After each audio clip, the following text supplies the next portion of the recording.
Listo. Adriana. Listo. Pues muy buenas tardes. Es un placer verdaderamente el volver a estar con ustedes. Me gustaría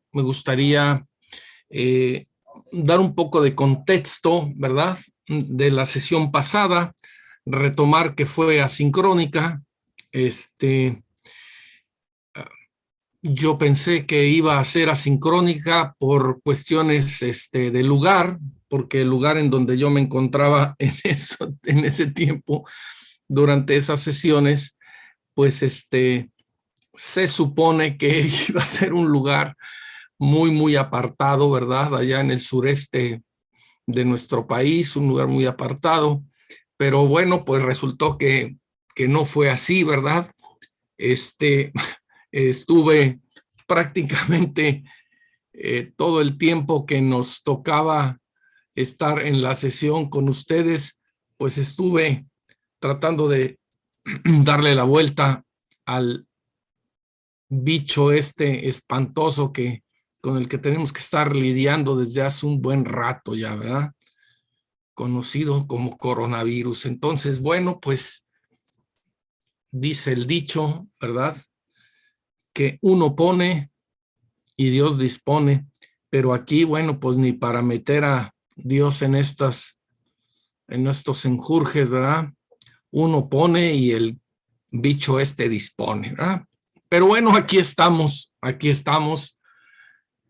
afortunadamente, como ustedes lo saben, ¿verdad? Pues la libramos porque nos tocó en estas épocas. En lo mismo hace apenas unos días, pues hubiera sido totalmente diferente, totalmente diferente. Bueno, pues dadas las explicaciones pertinentes, ¿verdad? Me voy a permitir recuperar algunas de las preguntas sobre las reflexiones que ustedes hicieron en el módulo que les tocaba conmigo y que es precisamente sobre las corrientes éticas y su influencia en la investigación clínica.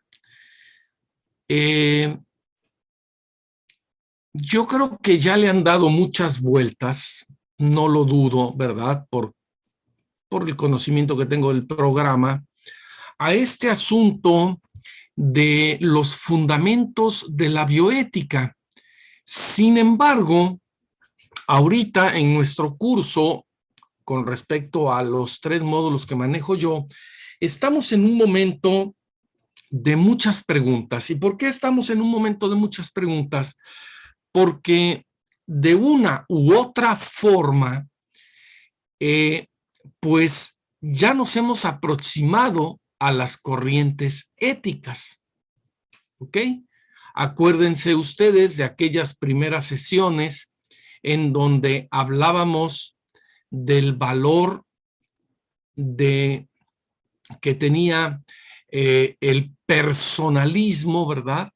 Del valor que tenía el concepto de persona, toda esta conversación que tuvimos alrededor pues de la noción de persona, cómo surge el concepto de persona, por qué el concepto de persona tiene que ser entendido junto con un adjetivo que es el de humana, ¿verdad?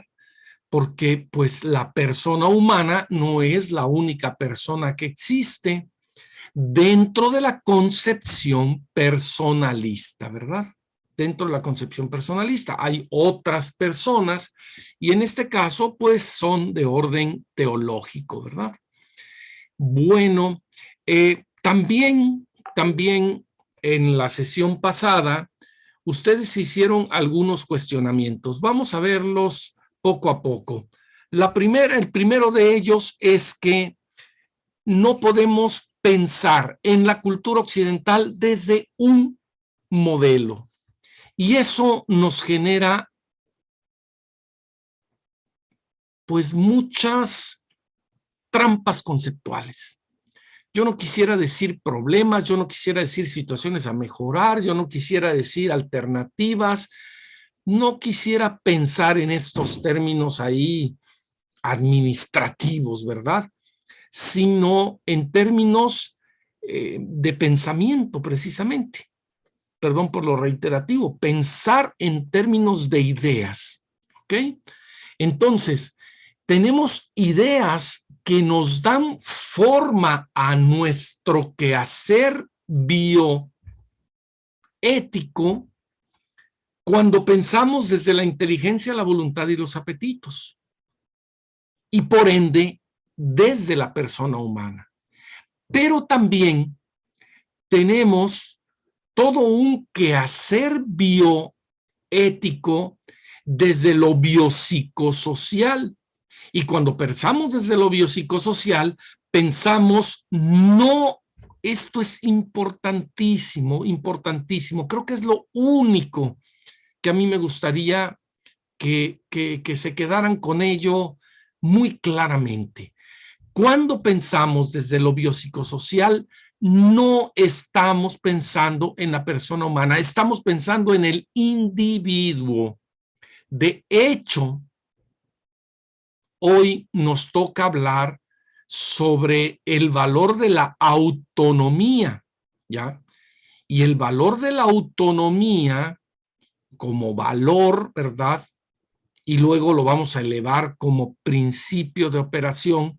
La autonomía opera en el modelo biopsicosocial. Nuestro tema de hoy, insisto, que es precisamente el valor, la crítica y defensa de la autonomía, ¿verdad?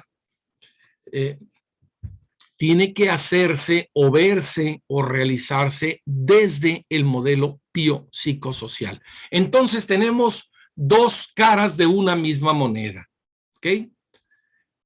La persona humana es una cara de la moneda y el individuo es la otra cara de la moneda. Cuando nosotros hablamos, ¿sí?, de dignidad humana, por ejemplo, tenemos que tener muy claro desde qué concepción bioética la estamos pensando, porque la dignidad humana tiene que ver con cuestiones de fundamentos metafísicos o teológicos cuando la pensamos a la dignidad desde la inteligencia, la voluntad y los apetitos. Voy para allá. Sin embargo, la autonomía, perdón, sin embargo, la dignidad tiene que ver con la autonomía cuando la pensamos desde el modelo biopsicosocial.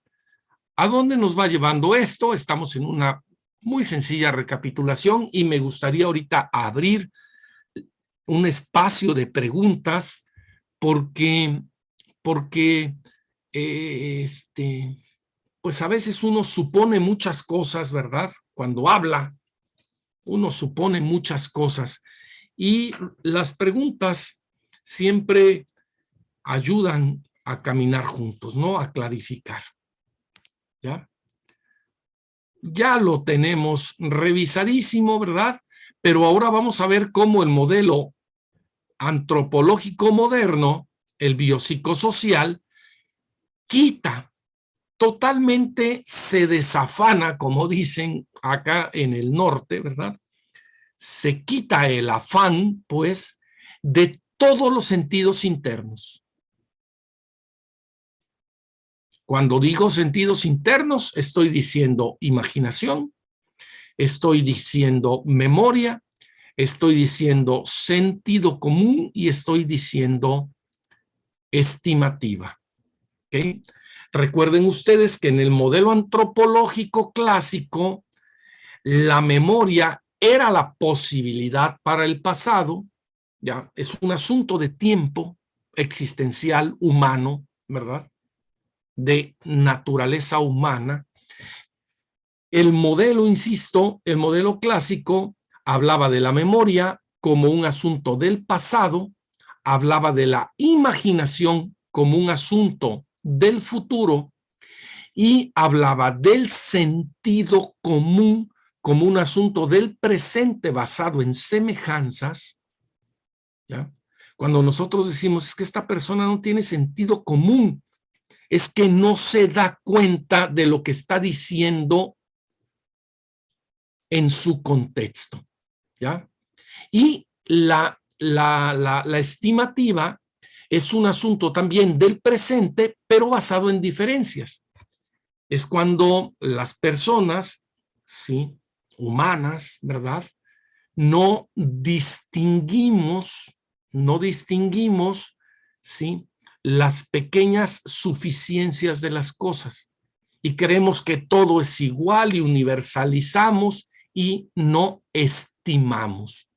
Entonces, bueno, pues eso se queda allá en el tintero de los clásicos y de los medievalistas, ¿verdad? La modernidad va a crear un nuevo lenguaje, la modernidad nos va a hablar desde otros derroteros. Uno de ellos, el que vamos a revisar hoy, que es el concepto de la autonomía, ¿verdad? Y este modelo biopsicosocial que se va a anclar en la autonomía, así como en la justicia, en la no maleficencia y en la beneficencia, este modelo, ¿verdad?, pues va a encontrar su marco de acción en los sentidos externos. Dígase oído, vista, tacto, olfato y gusto, ¿verdad?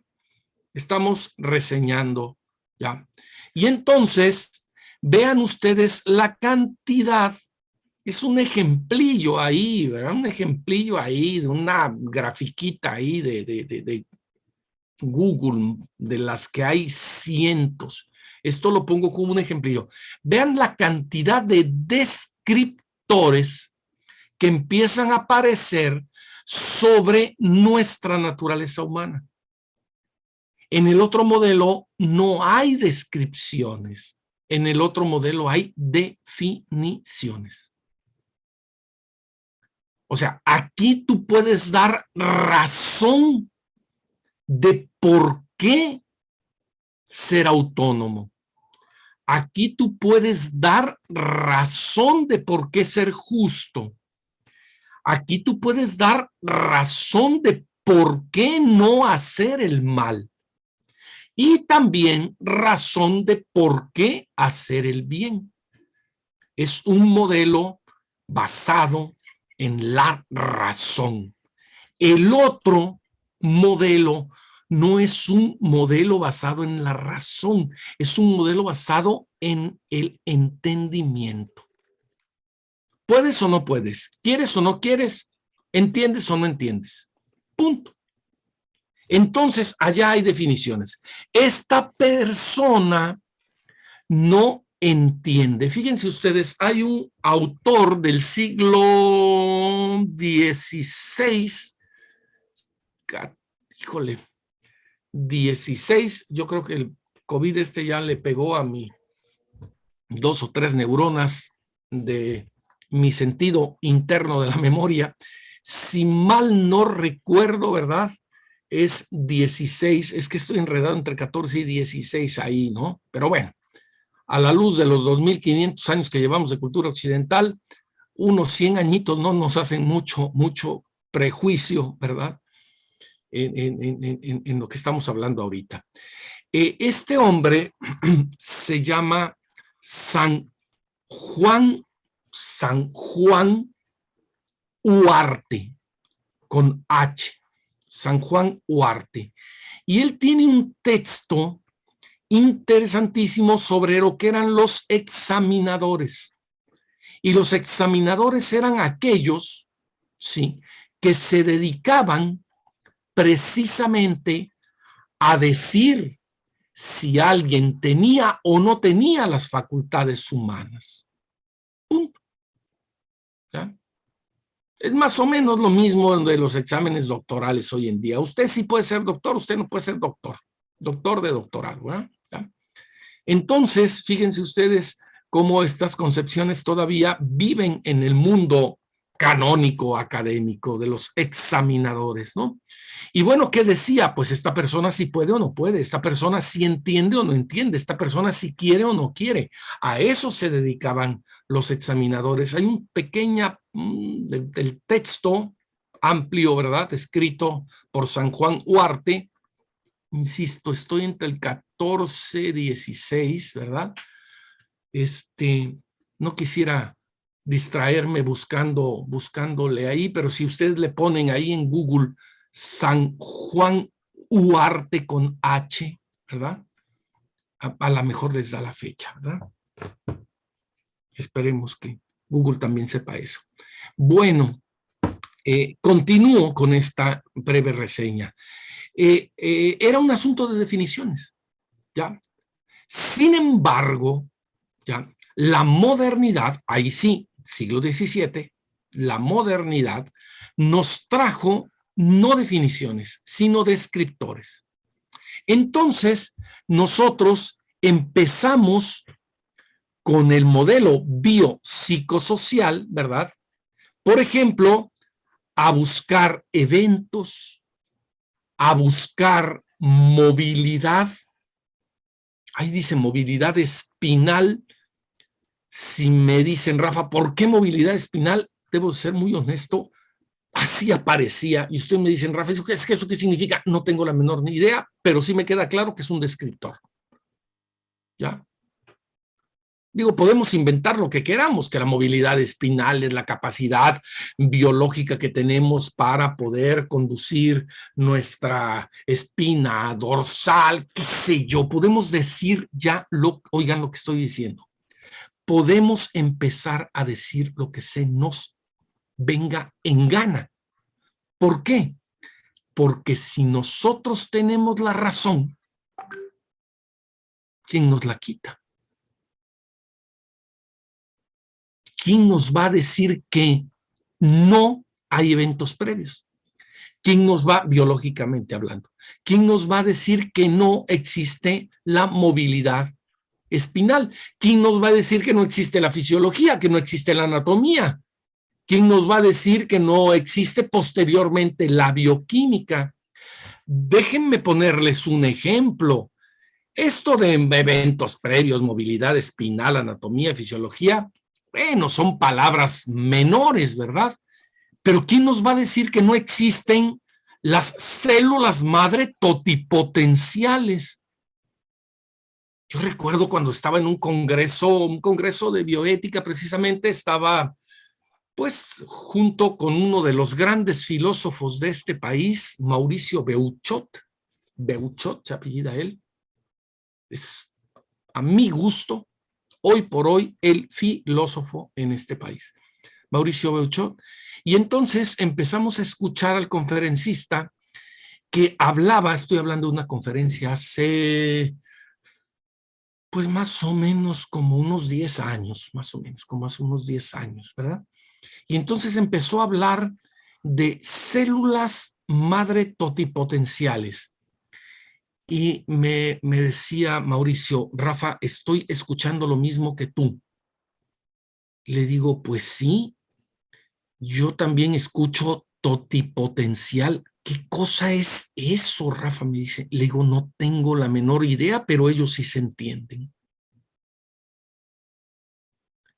Fíjense ustedes, nada más detenernos en la parte bioquímica de la concepción de lo totipotencial.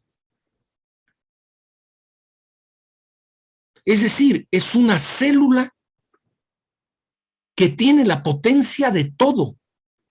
¿Saben ustedes a dónde nos llevó eso? Hace 8 o 10 años. A creer que podríamos agarrar células umbilicales, inyectárselas en cualquier otra parte de la anatomía al cuerpo, ¿verdad? Humano, y esperar a que como eran totipotentes, entonces encontraran su razón de ser en el contexto.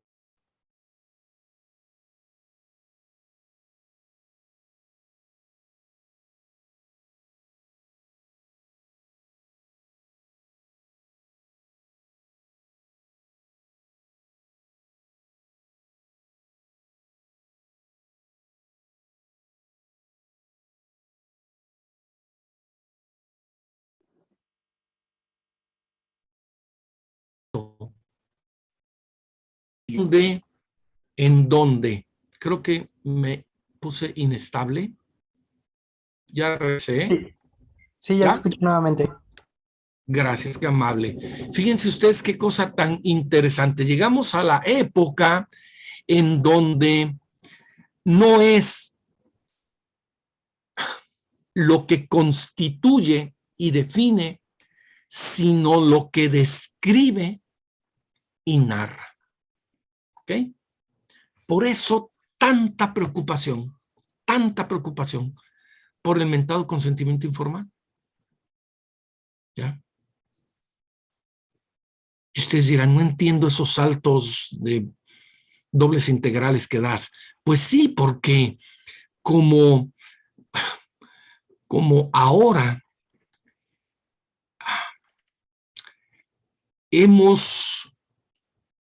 nos hemos hecho dueños de las formas y de la razón de la forma y de la forma de la razón, de todo eso nos hemos hecho dueños, ¿ya?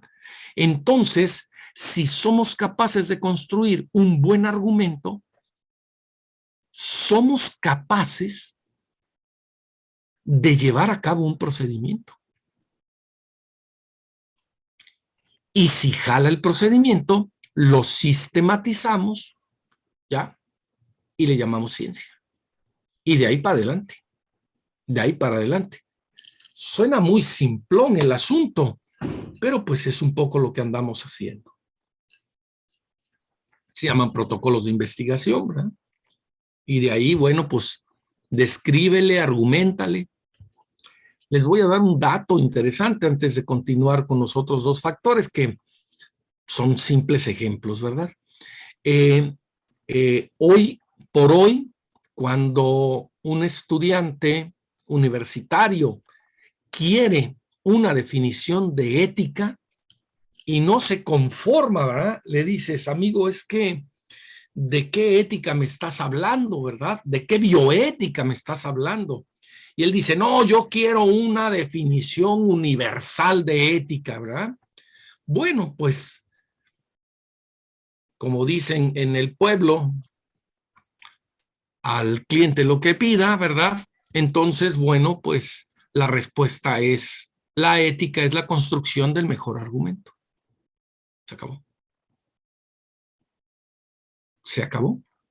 Entonces, hoy en día, nosotros vamos a reflexionar, hoy y el sábado, ¿verdad? Vamos a reflexionar sobre qué significa la construcción del mejor argumento, ¿sí? En el área clínico, en el área experimental y en el área de investigación. Así como hicimos el análisis de los factores biológicos, pues están también los factores psicológicos. Ahí hay manuales enteros, ¿ya? Para decirte lo que se te antoje, lo que quieras, ¿verdad? Que si Rafa se puso hoy una camisa de rayas, ¿sí? Entonces, bueno, pues lo podemos describir sin ningún problema. Y si mañana o el sábado se pone una camisa, bueno, mañana también voy a cambiar, ¿verdad? Pero si mañana se pone una camisa roja, pues también lo describimos de otra manera. Y si el sábado se pone otra camisa, también lo describimos, ¿no? Entonces, pues ahí entramos en todo el asunto de las afrontas, ¿verdad? De si esto es o esto no es, de si esto es en unas personas, no lo es en otras, ¿no? Entramos en todo el ámbito de la personalidad, de las psicopatologías, ¿verdad? ¿Ya? Hay un texto bellísimo, un libro bellísimo del señor, del gran Sigmund Freud, que se llama precisamente Psicopatología de la vida cotidiana, ¿no? Muy recomendable, muy recomendable. Si ustedes quieren encontrar descripciones de sí mismos, pues lean Psicopatología de la vida cotidiana y ahí se van a encontrar con ustedes, les guste o no les guste, ¿verdad? Y bueno, pues vamos a encontrar una serie de conductas de enfermedad, ¿verdad? Que si usted se muerde las uñas, que si usted se rasca la cabeza, que si usted se jala el pelo, que si usted se quita y se pone los lentes, que si usted chalala, chalala, chalala. Y no bastando los factores psicológicos, pues tenemos también los elementos sociales, ¿verdad? Los elementos sociales, satisfacción laboral, estrés laboral, carga física, compensación económica, todo ese asunto, ¿verdad? Fíjense ustedes, déjenme les comparto esto porque creo que les puede ser interesante, nada más, ¿verdad? Nada más interesante.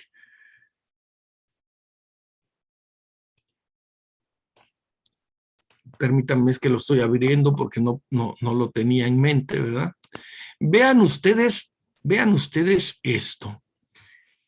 Yo participé en un proyecto de personas pues, que vivieron el proceso de la pandemia, ¿verdad?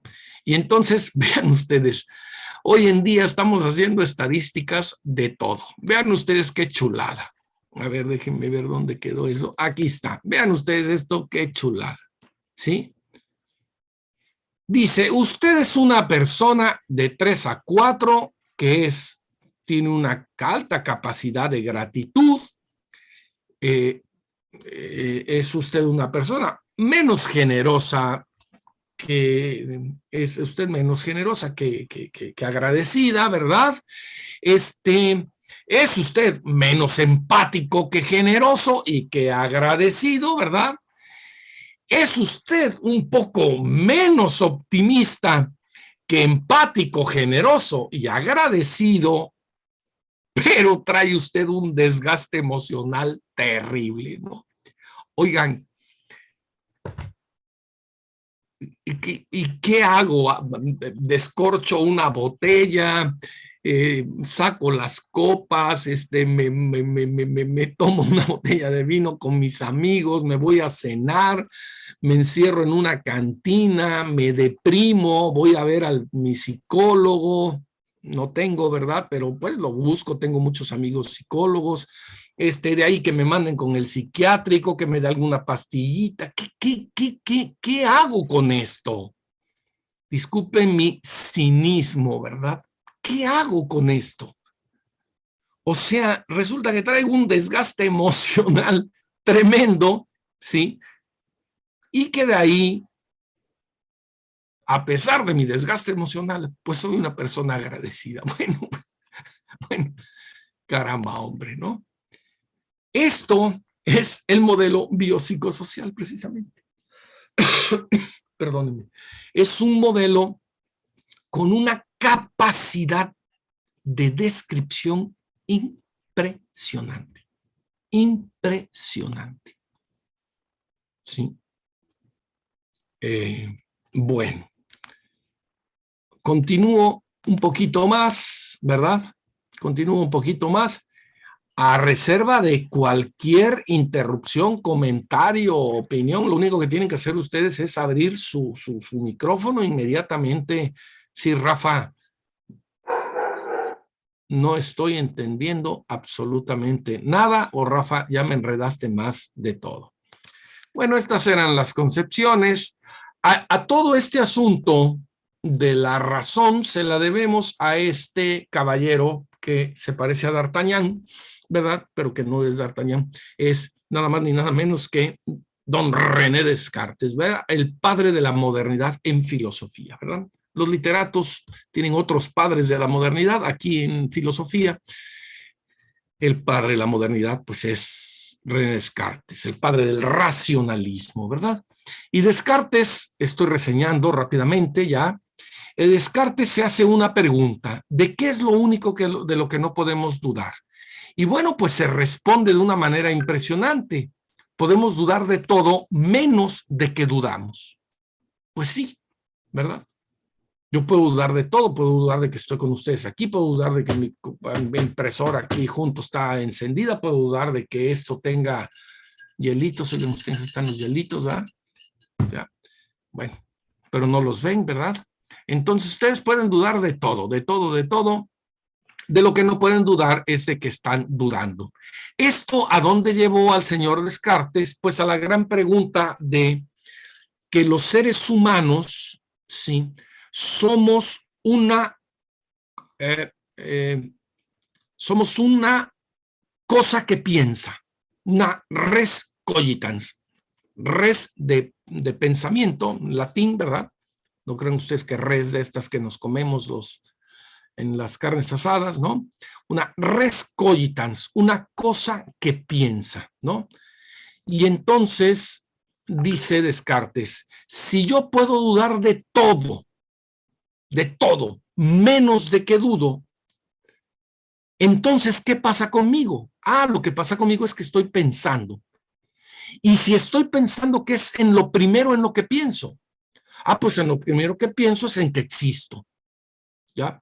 Entonces, ahí les va el algoritmo. Yo puedo dudar de todo menos de que dudo. Si dudo, pienso, y si pienso, existo. ¿Ya?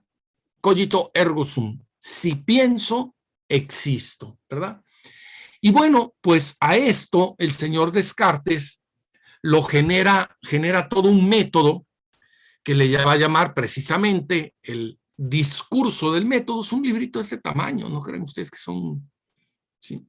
Yo he descubierto este año, fíjense, esto nunca me había percatado y miren que llevo, no sé qué, 45 años metido en la filosofía. Este año, las cosas que pasan cuando a uno le empiezan a salir canas, ¿verdad? Este año me he dado por enterado que los libros más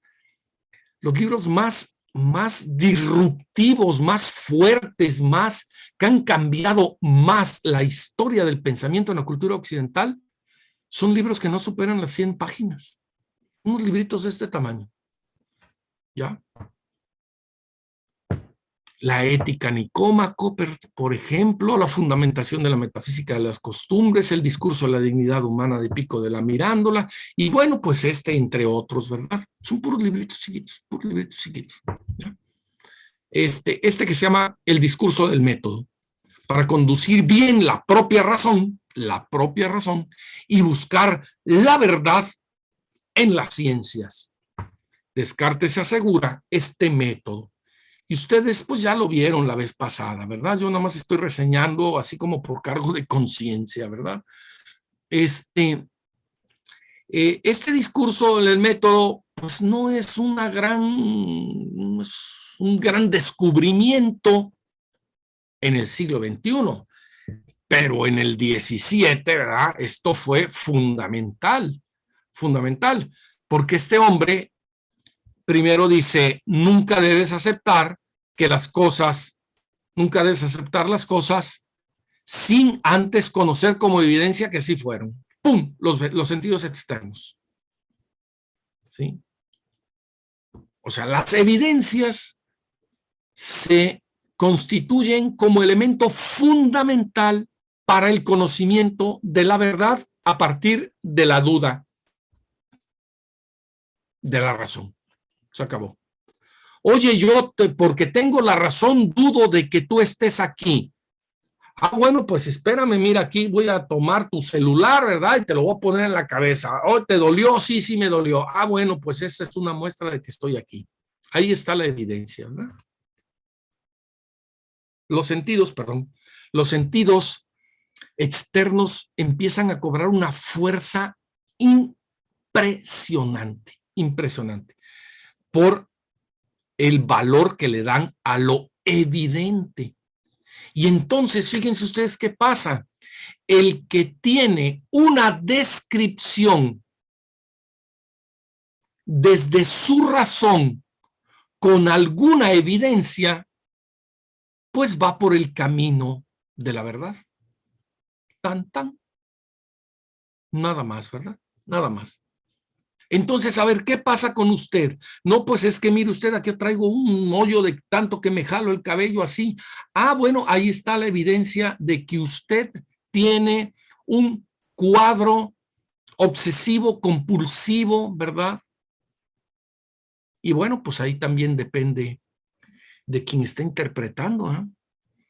Porque el amigo te puede dejar en cuadro, o te puede dejar en cuadro obsesivo, o te puede dejar en cuadro obsesivo compulsivo, o te puede dejar en cuadro obsesivo compulsivo esquizoide, ¿verdad? O te puede dar decir, ¿sabe qué, señor? Se me hace que usted ya no regresa a su casa, lo vamos a internar, ¿verdad? O sea, los rangos son impresionantes. Hoy la ciencia en estas ciudades, pues en donde viven ustedes, donde vivo yo, pues son, ¿cómo lo voy a decir de una manera muy sencilla? Pues son muy cuidadosas, ¿no? Pero bájenle ustedes 2 o 3 nivelitos, ¿no? Váyanse a alguna comunidad, ¿no? Sí. Las trombosis se resuelven cortando las piernas, ¿no? Punto. La diabetes, un pie diabético se resuelve con un machete, ¿no? Así se resuelven las cosas, ¿no? ¿Sí? Entonces, bueno, en fin. ¿Por qué? Bueno, pues porque esa es la evidencia que se tiene en ese contexto.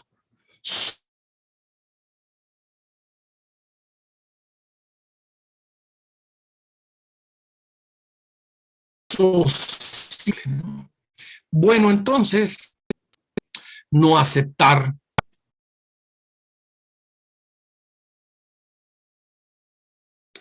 Ya regresé, ya verá. No aceptar jamás las cosas sin tener que amable, sin antes conocer con evidencia que así fueron. Y bueno, la siguiente parte, pues dividir, ¿verdad? Dividir cada uno de los problemas en muchas partes, ¿verdad? Y el siguiente punto, pues ordenar esas ideas de las más simples a las más complicadas. Es el método, ¿ya? Y la siguiente, hacer un checklist, ¿verdad? Sí, hacer un checklist, listo, ¿sí? Hasta que no se tengan dudas.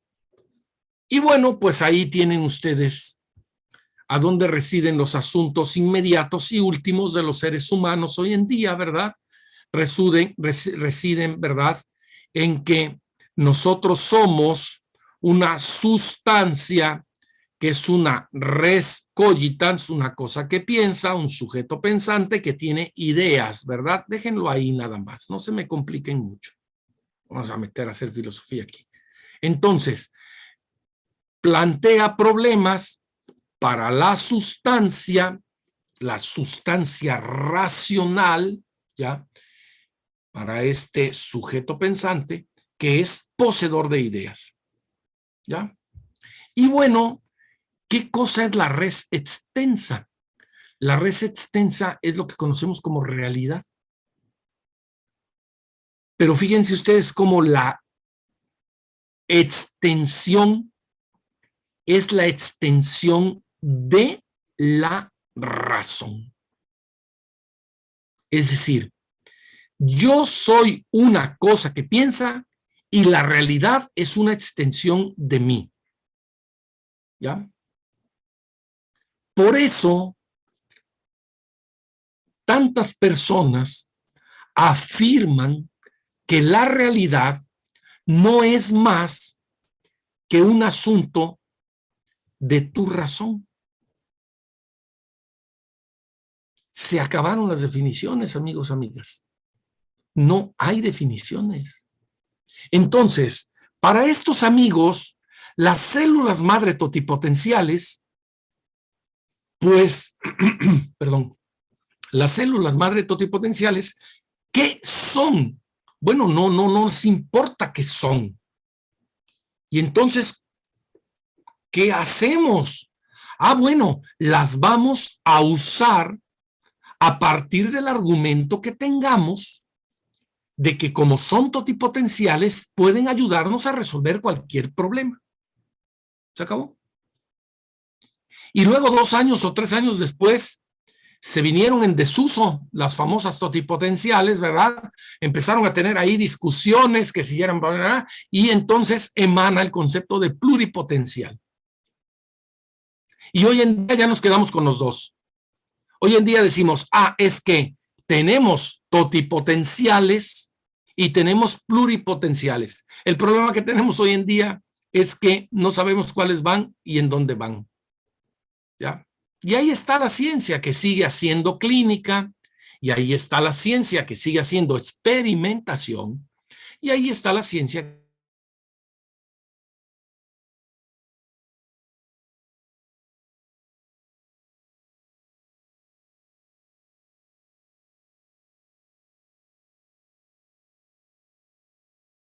que sigan los problemas o el avance o el desarrollo o el crecimiento o la evolución o llámale como quieras. ¿Dónde está? En la interpretación que nosotros tenemos de las cosas, es decir, en las descripciones que nosotros tenemos de las cosas, ¿ya? No en las cosas. ¿Por qué? Pues porque nosotros tenemos la razón. Ahora, vean ustedes cómo estamos haciendo todo el andamiaje, ¿verdad? Para poder llegar al asunto de la autonomía. O sea, ¿por qué tanta discusión hoy en día de unos grupos u otros grupos de tú sí tienes derecho a o tú no tienes derecho a? Perdón.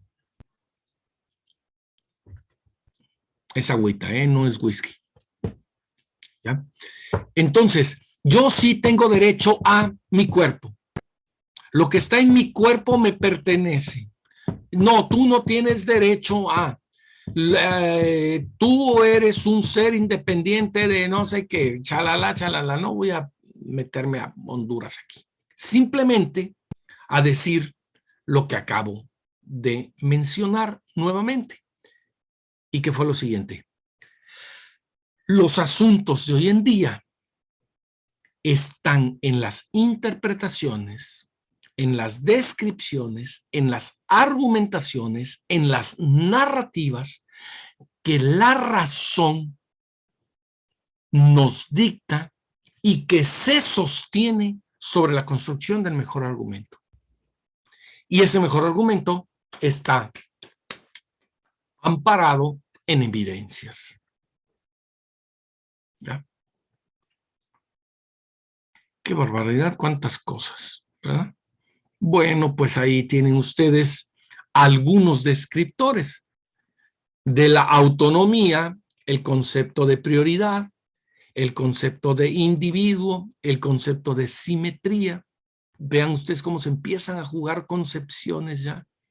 En la justicia, el concepto de sociedad, el concepto de respeto, el concepto de igualdad, el concepto de inclusión, el concepto de equidad, ya tan discutido hoy en día, ¿no? En la beneficencia, pues obviamente el concepto de bien, el concepto de beneficio, ¿verdad? El concepto de costo, ¿ya? Y en la no maleficencia, pues el concepto de invasión, el concepto de daño, el concepto de pues de mal, literalmente de mal. Así como en la beneficencia está el concepto de bien, aquí está el concepto de mal, ¿no? Ya. Quisiera detenerme aquí un momentito, ya, antes de entrar a nuestra conversación sobre la cuestión de la autonomía, porque siento que hay un mundo de cosas que he dicho y a las cuales pues hay que detenernos tantito. Ya. ¿Ustedes tienen alguna? Hola, yo sí. Hola, ¿me escuchas? Sí, te escuchamos, pero creo que el profe se Creo congeló. que Rafa ya no está. Ya volvió. Hola, Rafa.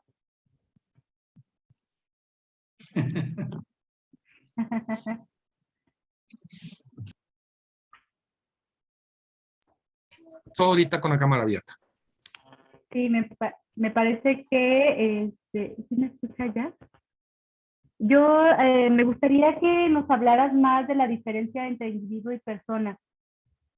a mí todavía no me ha quedado muy claro, o sea, entiendo la diferencia, pero me gustaría que lo explicaras. Ya, muy bien, muy bien. Con muchísimo gusto, Sandra, con muchísimo gusto. Muchas gracias. El concepto de persona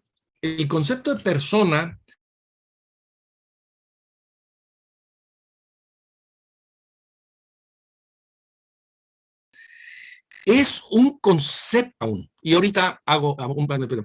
el concepto de persona es un concepto clásico, ¿ya? El concepto de persona es una idea que se les ocurre a los griegos y que significa máscara o sonido. Y que después, en el concilio de Nicea, 370, una cosa así, ¿ya? Los teólogos cristianos se jalan ese concepto de persona, lo jalan y lo cristianizan. Y al cristianizarlo, resuelven el problema que tenían de la noble naturaleza de Cristo, que si era humano o Dios. Y entonces crean un Dios trino, en donde hablan de la persona del Padre, del Hijo, del Espíritu, y de ahí viene también la doble naturaleza de la persona de Cristo, pero además viene la naturaleza humana, la persona humana, ¿ok? Y luego ese concepto de persona, pues ya cristianizado, ¿sí? Por ejemplo, los judíos no hablan de personas, ¿ok? Los musulmanes sí, los judíos no hablan de personas. Entonces, este concepto de persona, ¿por qué? Porque es un concepto cristiano, no es un concepto judaico, es un concepto cristiano, ¿ya? Sí. Y los musulmanes lo utilizan, el concepto de persona, porque pues para ellos Cristo es un profeta más, ¿verdad? Sí, el último es Mahoma, desde luego, y entonces pues no tienen ningún problema con el concepto de persona, pero insisto, no es un concepto judaico, es un concepto cristiano utilizado también por los musulmanes, ¿verdad? Que son las tres grandes religiones occidentales, ¿no? Rafa, ¿sabes? Perdóname que te interrumpa. ¿Sabes por qué me llama tanto la atención? Porque esta diferencia creo que es muy importante, pero no me queda claro todavía por qué es tan importante. Le cerraste tu micrófono. Sí, a mi no pasa. asistente. Sí, no pasa nada.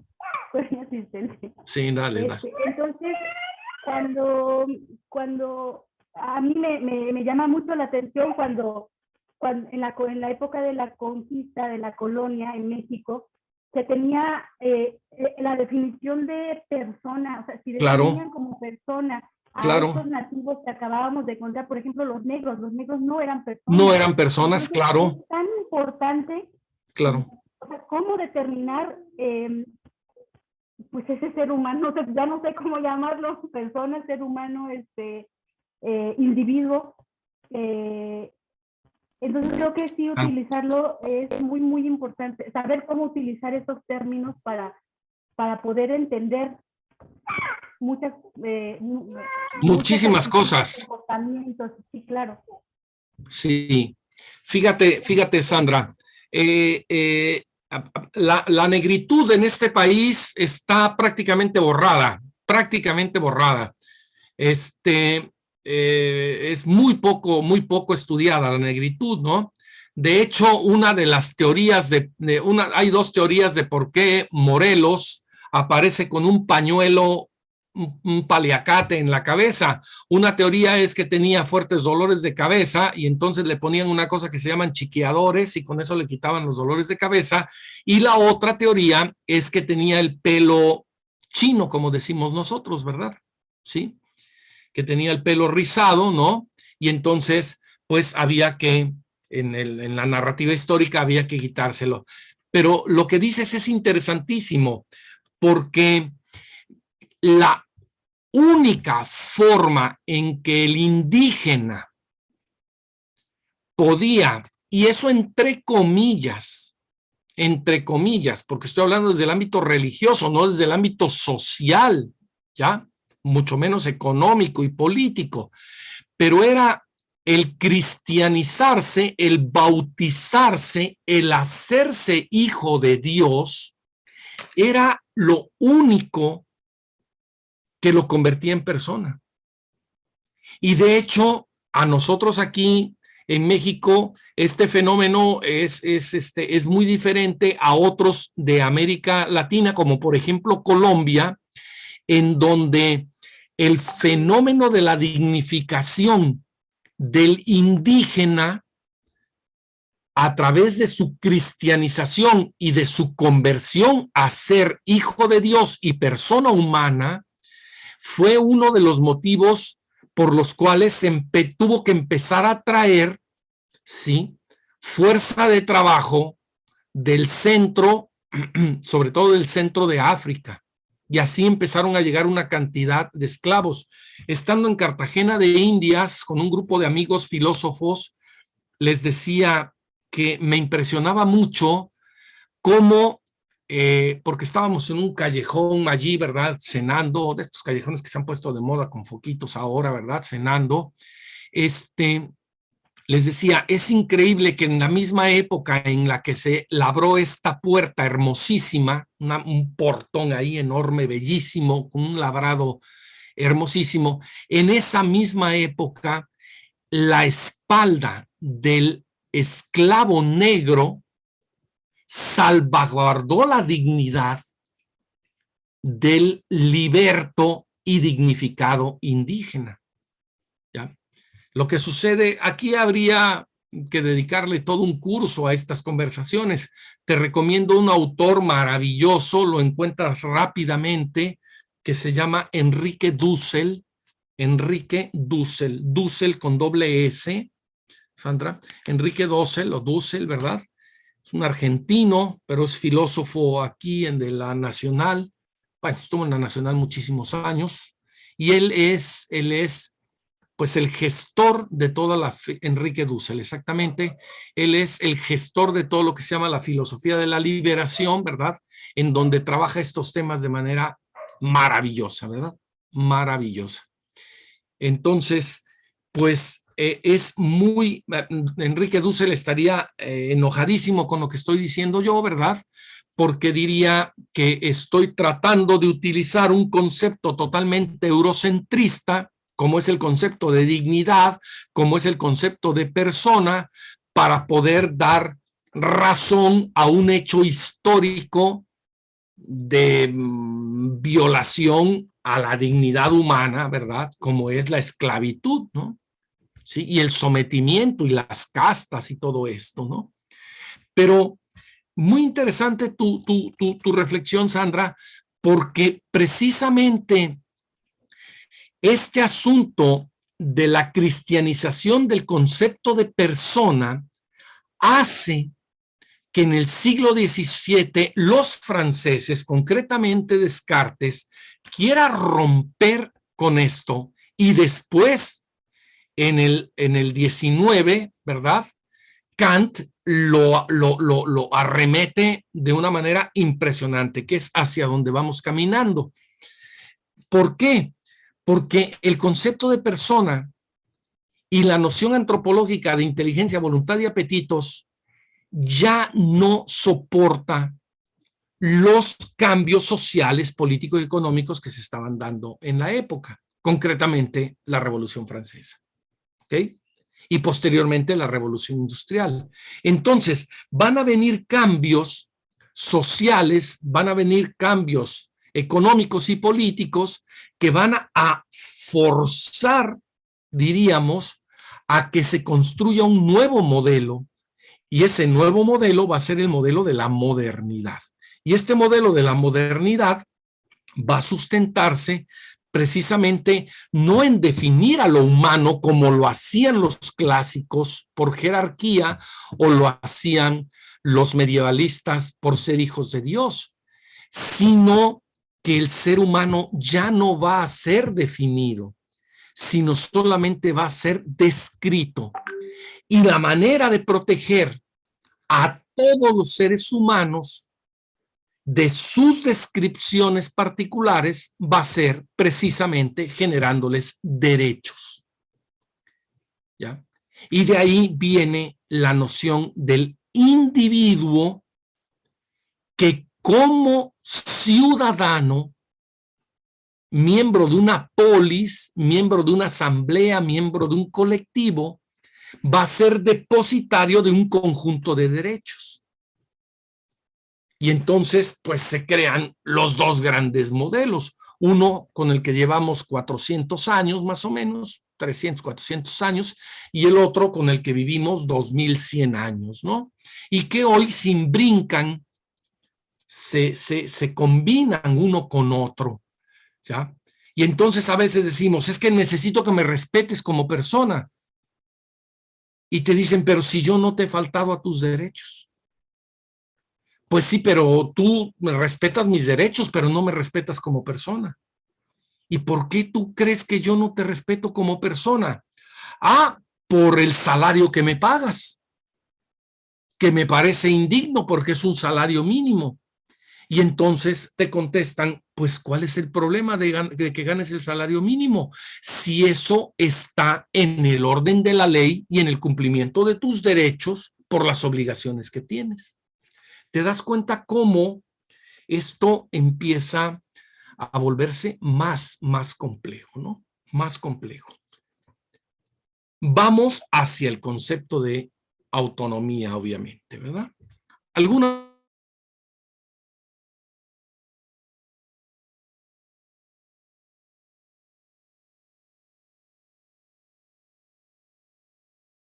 otra?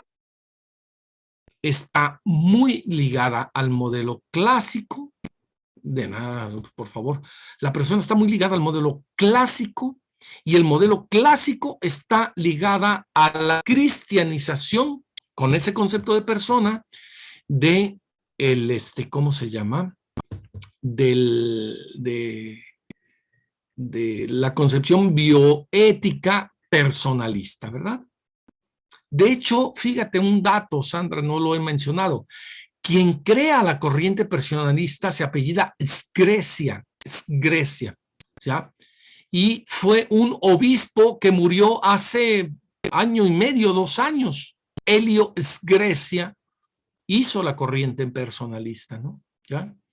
Entonces, viene de la misma ruta, ¿verdad? Viene de la misma ruta.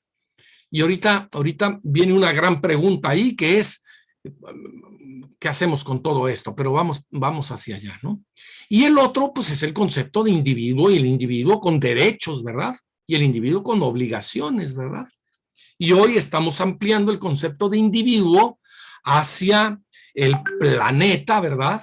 Y entonces, pues también empezamos a dar derechos a algunos individuos no humanos, los famosos derechos no humanos, que son los derechos de los animales o los derechos de las plantas, ¿verdad? Oye, Rafa, Dime, Ana. una duda. Sí, claro. Cuando hablamos de derechos, Sí, si decimos una persona con derechos, estamos mezclando ambas corrientes, ¿cierto? estamos enredando. Somos individuos con derechos o personas con dignidad. ¿Ya? Ok. Y entonces la pregunta, Ana, es, ¿y dónde queda la dignidad en el orden de los derechos? ¿O ya la dignidad la aventamos al caño? Pues no, resulta que no. Kant, en un librito también chiquito que se llama La Fundamentación de las Metafísicas de las Costumbres, logra meter la dignidad, es lo que vamos a ver precisamente, logra meter la dignidad como, ¿Un derecho? no, la logra meter Ya te trabaste otra vez, Rafa.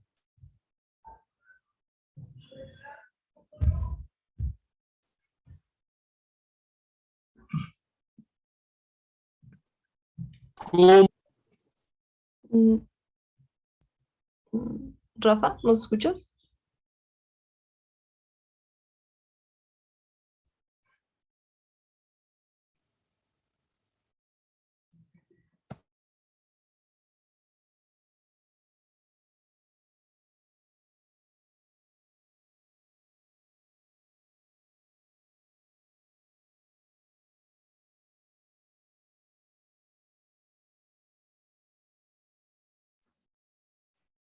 Ya regresó.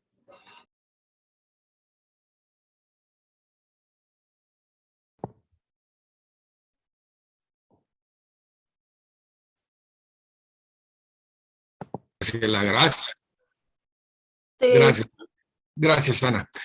te quedaste, Rafa, en lo del libro de Kant?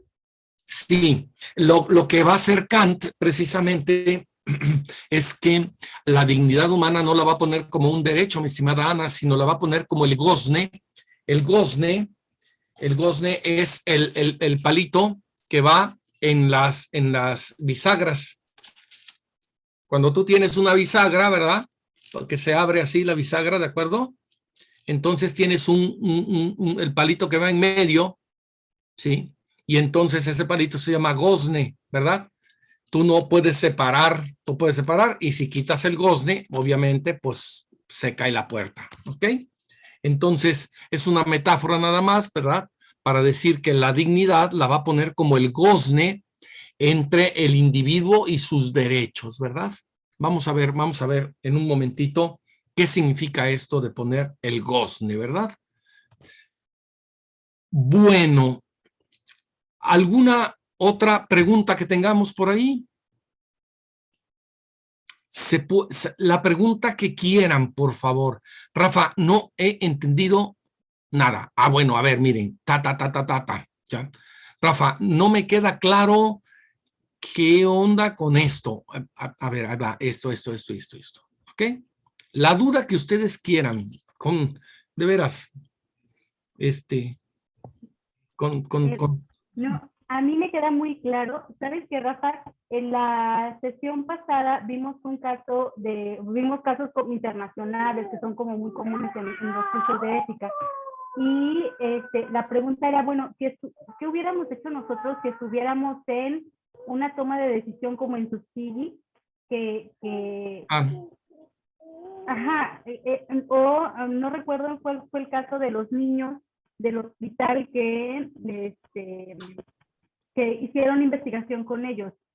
Yo creo que aquí las poblaciones, sobre todo las poblaciones vulnerables, con este modelo que nos presentas en cuestión del modelo biopsicosocial, pueden hacerse descripciones pues mucho mejor descritas para referirse, por ejemplo, a los enfermos mentales o a las personas que están en prisión.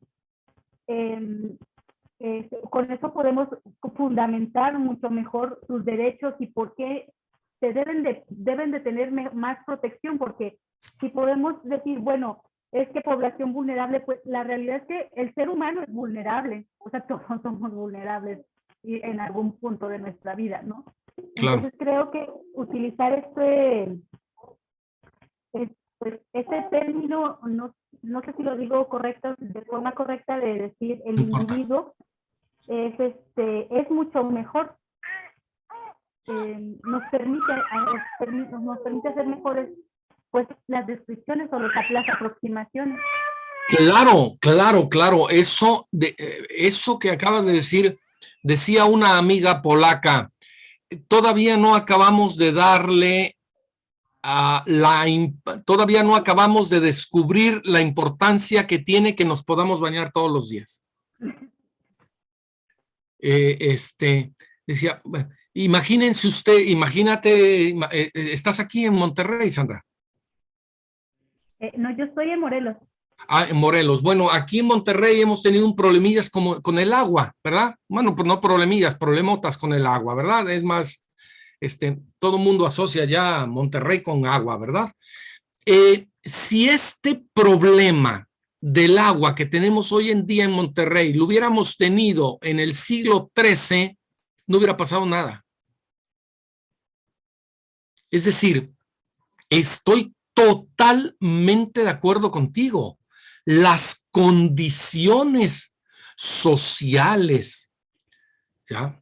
Los derechos de los que somos conscientes hoy en día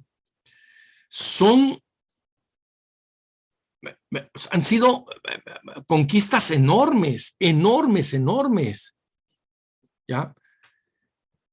Y eso dejándolo todo en lo más monolítico. Imagínate lo que ha significado el papel de la mujer, por ejemplo, ¿no? Me decía el otro día una compañera, Rafa, es que en este asunto de los derechos tenemos que distinguir entre los derechos que a ti se te han dado por tu naturaleza y los derechos que yo he tenido que conquistar como mujer. Yo, como soy muy torvo para entender las cosas, le dije, por favor, ponme un ejemplo. Me dijo, ¿cómo no, Rafa? Con mucho gusto, el voto. O sea, cuando tú naciste, por ser hombre, naciste con el derecho a votar. Cuando yo nací por ser mujer, tuvieron que haber otras mujeres que conquistaran el derecho al voto y por ende a la ciudadanía y a la participación ciudadana y todo lo que tú quieras. Estoy totalmente de acuerdo contigo. Una pregunta muy fuerte, ¿ya? Que puede herir susceptibilidades es si el concepto de persona, con todo lo que implica y sigue implicando, no ha sido más que un instrumento de algunos o algunas en el poder para poder utilizar la naturaleza humana, ¿verdad? Eso es muy fuerte lo que estoy diciendo, ¿no? En nombre de la persona humana se han cometido las más grandes atrocidades. Pongámoslo en términos, en nombre de la persona humana, no en nombre de Dios, eso es más añadidura, ¿no? En nombre de la persona humana. Como por ejemplo, sí, los experimentos, ¿verdad? Como por ejemplo, las segmentaciones raciales, como por ejemplo, las luchas de poder, ¿verdad? Como por ejemplo, las clases sociales o las castas. Todo eso ha sido un asunto de la persona humana. Y entonces, claro, viene esta época de la modernidad en donde dicen, ya basta de definiciones. O sea, no quiero yo ningún San Juan Huarte, no es ningún santo, así se llama, no es ningún santo, así se llama San Juan Huarte, ¿verdad? No es ningún santo. Yo no quiero ningún San Juan Huarte que venga a mí a decirme quién soy, porque yo tengo derecho a elegir quién quiero ser. Y ahí la autonomía empieza a abrir espacio para poder tener significado, ¿verdad? Sí. Me detengo un minuto. ¿Alguna pregunta, algún comentario, alguna reflexión sobre esto que estamos diciendo? A mí me llega una palabra en este contexto que es el de sincretismo, ¿no? En el que pues hay muchas cosas que juntamos, ¿no? O sea, sí. Alguna vez en una plática de un biólogo muy importante en el país decía es que en la biblioteca de un mexicano puede estar la Biblia y al ladito puede estar Darwin, sin ningún problema, ¿no? Sin ningún problema. Y nadie tiene problema de ese tipo. Y por algunos eso es increíble y para otros es para espantarse, ¿no? Y esto lo vuelvo a ver igual, ¿no? Es revolver ideas, contextos, ¿no? Sí. No sé, digo, ¿esto tendrá solución realmente o se tendrá que convivir con esta situación? Los mexicanos somos, mi querido Daniel, los mexicanos somos muy curiosos. Fíjate, una vez platicando con una investigadora cubana, me dijo, a mí lo que porque, oye, ¿qué es lo que más te ha impresionado de México? Me dice, a mí lo que más me ha impresionado de México, fíjate esto, Daniel, es que aquí no cuesta nada estudiar. Y le dije, caramba, pero ¿cómo que no cuesta nada? Lo que pasa es que no te has querido inscribir en alguna universidad privada, ¿verdad? Para que veas lo que cuesta estudiar en este país. Me dijo, no, Rafa, no me refiero económicamente. En este país no cuesta nada estudiar, porque precisamente tú puedes estudiar lo que quieras, leer lo que quieras, decir lo que quieras, y como diría uno de los grandes ideólogos de aquel PRI que duró 70 años en el poder, hay que cambiar para que nada cambie. Don Jesús Reyes Heroles, ¿verdad?, en un texto sobre el liberalismo mexicano, establece esa frase: hay que cambiar para que nada cambie. Y entonces, es un poco complicadillo, mi estimado Daniel, la bioética en México, porque caben los personalistas y los principialistas. Pero precisamente eso es lo que nos tiene aquí reunidos, porque este sincretismo nos confunde a ratos, ¿verdad? Es que, ¿sabes qué? Te voy a poner otro ejemplo, ¿verdad? Una vez que me tuvieron que llevar al quirófano, ¿verdad? Y para variar fue uno de mis estudiantes de medicina, el que me iba a operar, ¿verdad? Me dijo: mira, Rafa, tú no te preocupes. En este hospital, ¿ya?, vamos a respetar tu dignidad como persona. Y le dije: mi querido doctor, en este hospital tú estás obligado al mejor procedimiento, porque si no violas mis derechos como paciente. A mí la dignidad, déjala en el caño. A mí, hazme el mejor procedimiento, porque tú estás obligado a procedimientos. Y ya mi biología soportará los resultados, porque tú no estás obligado a resultados, estás obligado a procedimientos. ¿Ya? Entonces, claro que este sincretismo pues nos hace vivir entre la culpa y la responsabilidad, ¿verdad? Que serían dos palabras, Sandra, que yo también pondría para distinguir entre persona y individuo. La persona casi siempre es un asunto de culpas. Usted es culpable como persona por no entender, ¿verdad? Usted es culpable, ¿sí?, que por no querer. Usted es culpable por no poder, ¿ya? Y del otro lado, usted es un irresponsable por no ejercer sus derechos. Usted es un irresponsable por no firmar el consentimiento informado que le da autonomía. Usted es un irresponsable por no considerar lo que ha sucedido con algunas personas que van y se internan en un hospital privado, les hacen 3 operaciones y después les pasan una cuenta de 800, 900 mil pesos y dicen: oigan, pero es que yo no tengo dinero para pagar. Oiga, usted discúlpeme, pero ese es un acto de irresponsabilidad total de su parte, ¿no? Han sucedido, ¿no? Rafa, es como el artículo que se llama La dignidad es un concepto inútil, que pues lo leí como 3 veces, la verdad, pero difícilmente lo entendí.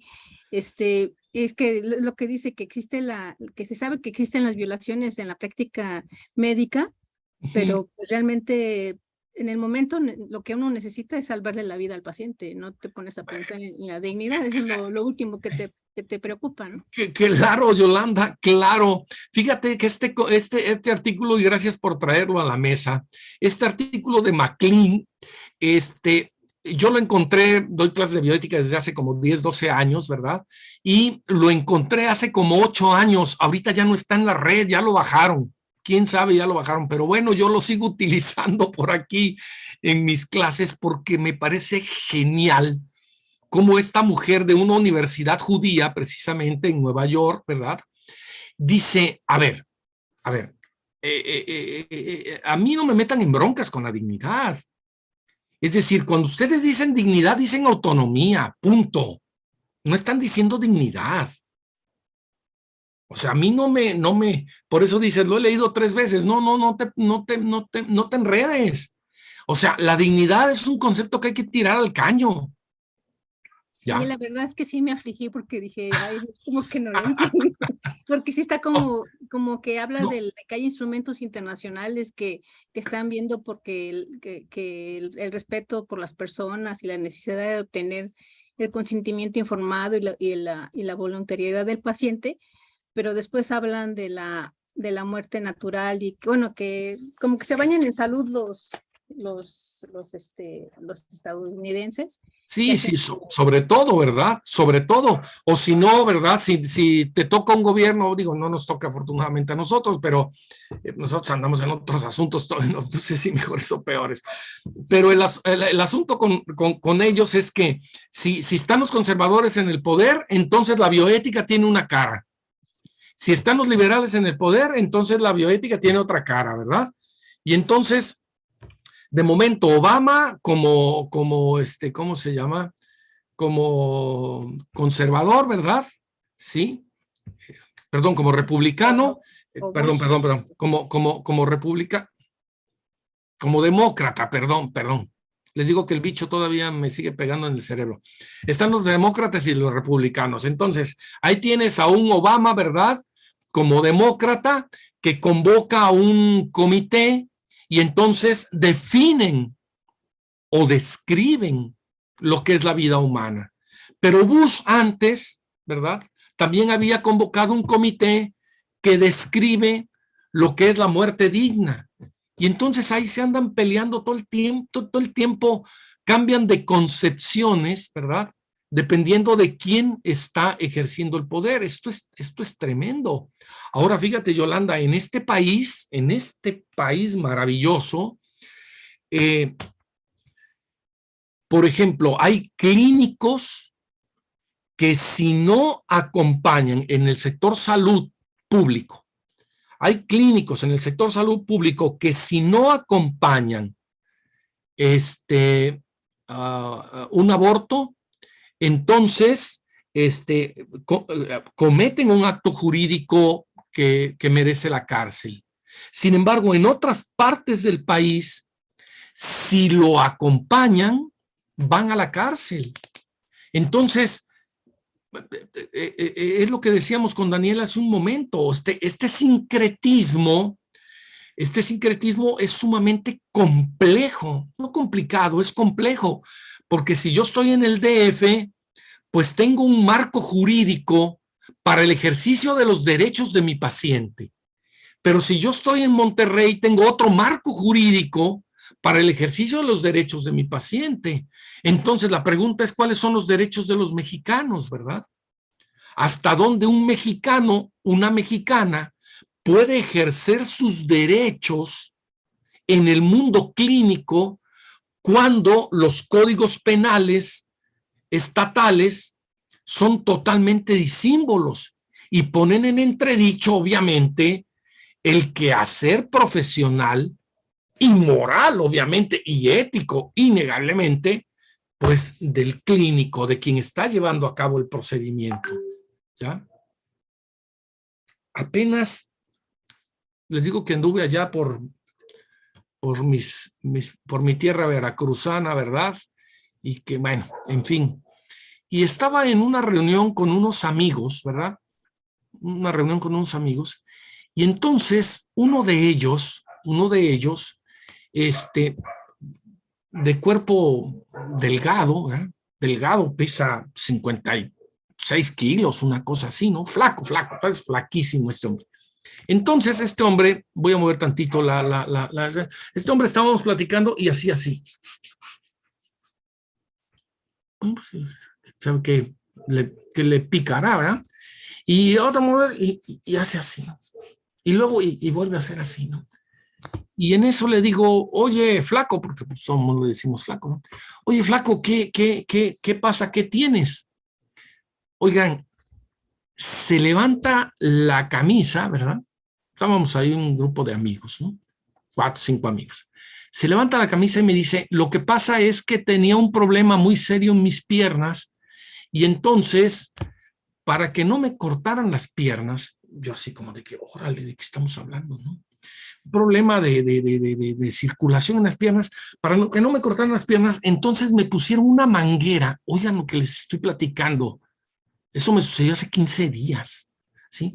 Me pusieron una manguera, ¿sí? Que de aquí me la conectaron, me baja acá por la parte interna y después en la parte un poco abajo del ombligo, ahí hace como un bypass para conectarme una pierna, irrigarme una pierna e irrigarme otra pierna. Yo veía eso, porque le ves la manguera, literalmente, no por fuera, por dentro, ¿sí? Y bueno, pues ahora que me encontré con mis amigos clínicos acá, les digo, oigan, una pregunta. Vi esto es así. Y dice uno de ellos, ya no quise preguntar más y miren, se me atora la saliva, ¿no? Uno de ellos dice, pues fíjate, Rafa, que yo me acuerdo haber visto ese procedimiento en un libro de los 50. Oigan, esto se lo hicieron en uno de los hospitales privados más prestigiosos del sureste de este país. Y entonces tú dices, ¿qué dignidad, qué autonomía, qué ejercicio de derechos, qué consentimiento informado? Porque todo está alrededor del procedimiento. Y es lo que dice MacLean, ¿verdad? En el texto ese. Dice, a ver, a mí no me enreden con conceptos de dignidad.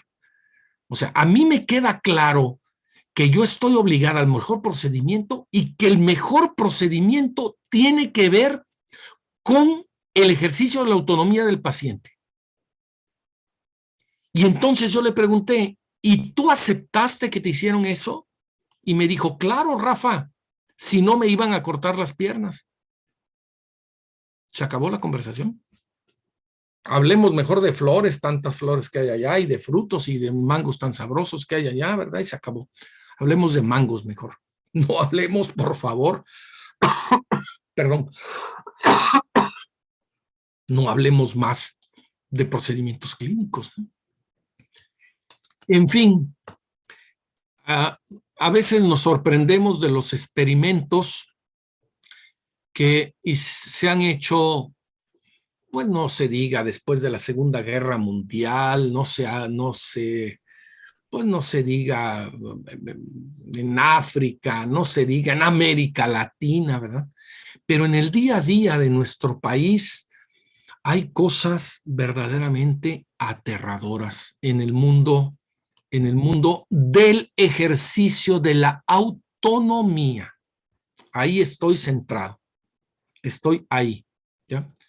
Yolanda, ¿tú quieres decir algo? Perdón. Sí, es que también hace poco nos llegó un paciente que le habían sacado sangre a él y de más sangre se la pusieron a su mamá y yo dije, ay, ¿cómo que así? Dice, nada más vieron que éramos la misma sangre y no las... Le cerraste, perdón, Yola. Sí, digo, se la pusieron sin analizarla, sin nada, le pusieron a la mamá, la sangre del hijo se la pusieron a la mamá. Entonces yo digo, pues que no hay bancos de sangre. En el distrito, bueno, ahí en Ciudad de México, en Peñón de los Baños, así que se llama La Colonia, Sí. y se la transfundieron.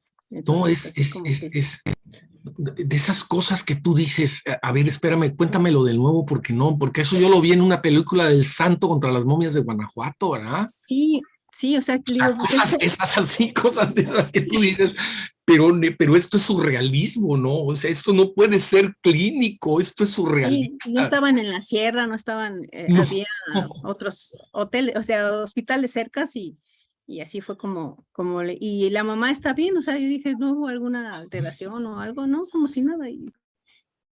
Pues sabes, Yolanda, que somos el primer país en el mundo con una autocesárea, ¿no?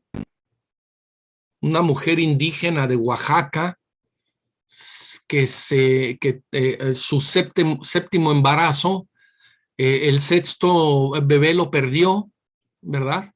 Y entonces el séptimo embarazo empezaron las contracciones, no podía nacer el bebé y entonces pues se agarró un cuchillo, se abrió, ¿sí? Y se sacó al bebé.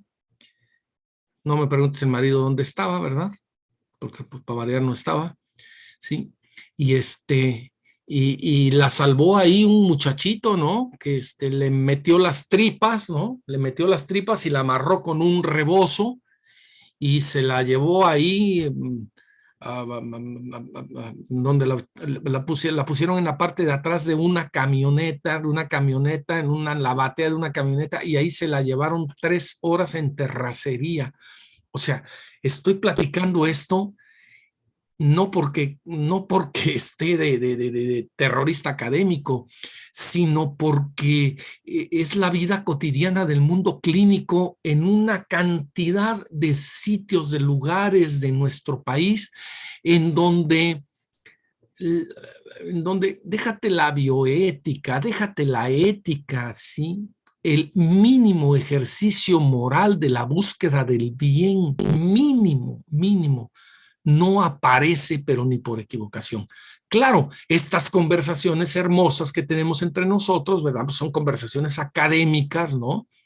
Pero no podemos perder de vista que el mundo académico está precisamente para jalar ese mundo cotidiano, ¿no? En donde la clínica tiene todavía mucho que decir en el ámbito de la autonomía, ¿no?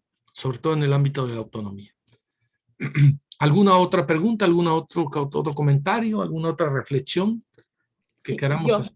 Sí, adelante, por favor. Del caso, bueno, son 2 cosas. Del caso que nos habías puesto, creo, de tarea del bebé anencefálico, el hospital que sí le otorga los recursos al niño para la cirugía y todos los procedimientos que se realizan, ¿bajo qué corrientes está rigiendo? Te la voy a, ya soy un profesor muy viejo, entonces tengo que regresar la pregunta. ¿Tú desde cuál crees que sea? Nada más dime tú desde cuál crees que sea y ya no te pido mayor explicación, nada más dime. Yo creo que van por acá. Pues es que a veces entro en conflicto porque pueden hablar de dignidad, pero, o sea, es que no sé si se puede considerar como individuo porque tiene un derecho y bajo eso están buscando la beneficencia. Entonces creo que bajo las 2 corrientes se podría defender el caso. Sí. De hecho, la organización que decide que sí está en una corriente y la organización que decide que no está en otra corriente. De hecho, es un caso real, ¿verdad? Me tocó a mí en uno de los comités de ética, ¿ya?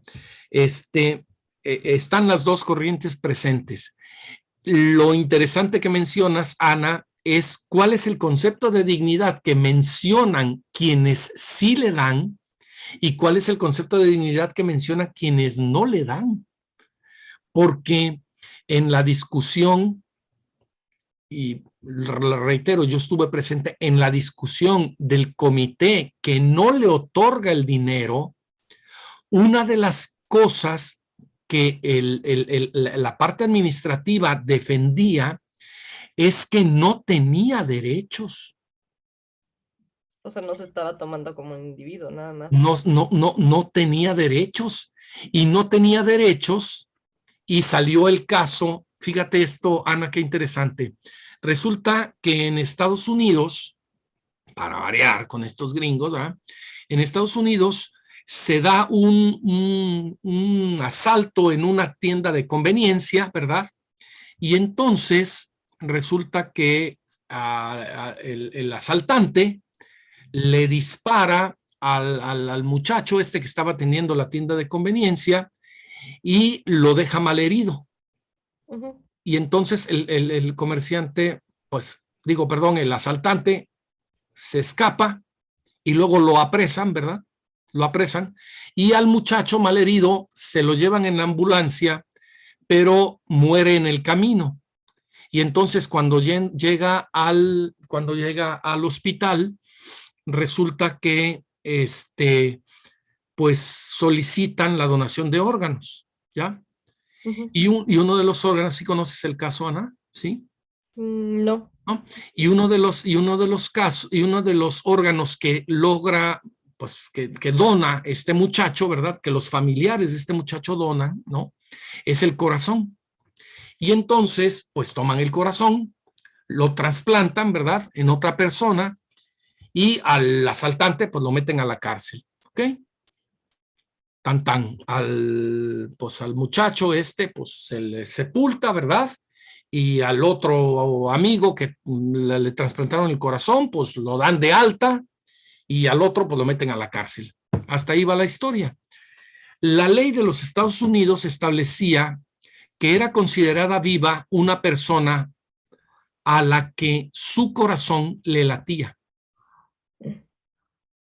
Y entonces el abogado del que está en la cárcel, del asaltante, dice, oigan, discúlpenme, pero mi cliente no tiene por qué estar preso porque el corazón está vivo.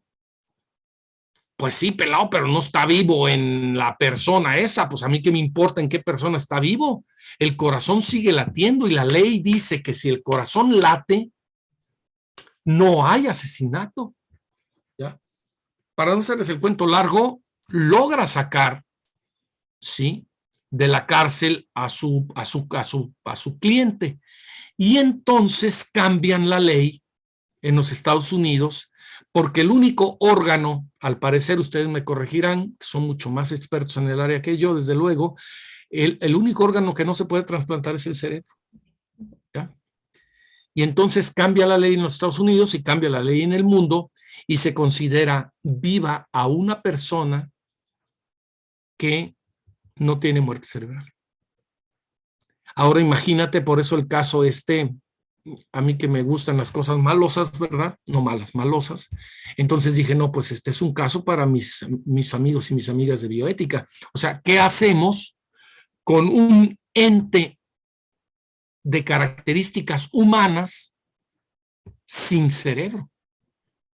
Entonces, pues por un lado, ¿verdad? Define género y especie, pero por otro lado no tiene derechos. ¿Por qué? Porque no tiene cerebro. ¿Ok? Entonces, cuando tú me dices, Rafa, ¿a qué corriente de pensamiento tú consideras que, a corriente de pensamiento bioético, ¿verdad? Sí. Es bien fácil, Ana, bien fácil. Hay que ver la... Yo le puse que era la personalista porque la tomaban en el principio de la vida física. Claro, el principio de la vida física, claro. Y además era un hospital dirigido por religiosas. Sí. ¿Ya? Y entonces esta niña, ¿verdad? Porque esa fue mi discusión en el otro comité, ¿no? Dicen, lo que pasa es que la niña, y yo decía, tiene género. Si tiene género, podemos definir especie, ¿no? Y entonces me decían, no, Rafa, no podemos definir especie. Pero entonces, ¿de quién hablamos? El caso es interesantísimo. ¿De quién hablamos? Porque ¿acaso no estamos hablando de una niña? Pues sí, Rafa, definimos género, pero no podemos definir especie porque para definir especie necesitamos nosotros precisamente, sí, asentar los derechos humanos. Y este ente no es un humano porque no tiene las descripciones legales de un humano. No, y luego se les complicó de una manera impresionante, digo, ya que estamos en el caso, ¿verdad? Se les complicó porque no solamente tenía anencefalia, sino que empezó a desarrollar, una vez que estaba toda intubada, empezó a desarrollar hidrocefalia. Era una entidad bioquímica, dice el médico que la vio, yo no la vi, aterradora. Y entonces unos clínicos decían, se los dijimos, dejen que la biología haga su trabajo. Y los otros clínicos decían, no, es que es nuestra obligación salvaguardar su dignidad como persona. Y otros decían, ¿de qué me estás hablando? Si es un ente que ni individuo con derechos es. Por eso nosotros no le vamos a dar el dinero. Y los otros decían, pues nosotros ya la tenemos intubada. Tremendo, un caso tremendo.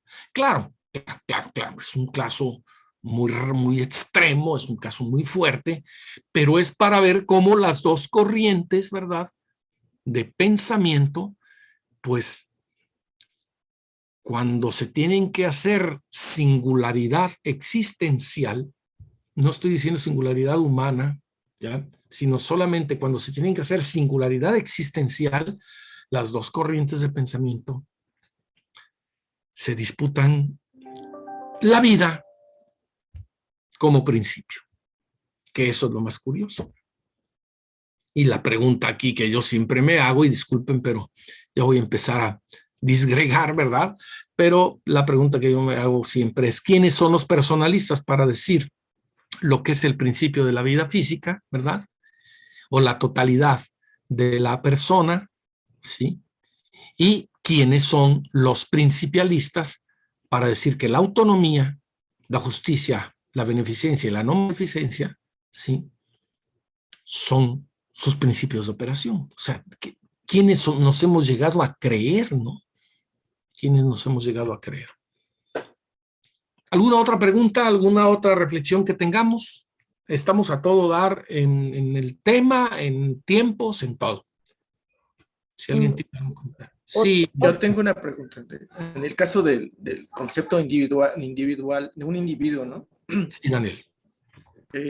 Generalmente, o lo estoy entendiendo de esta manera, el concepto de individuo es porque eres único, ¿no?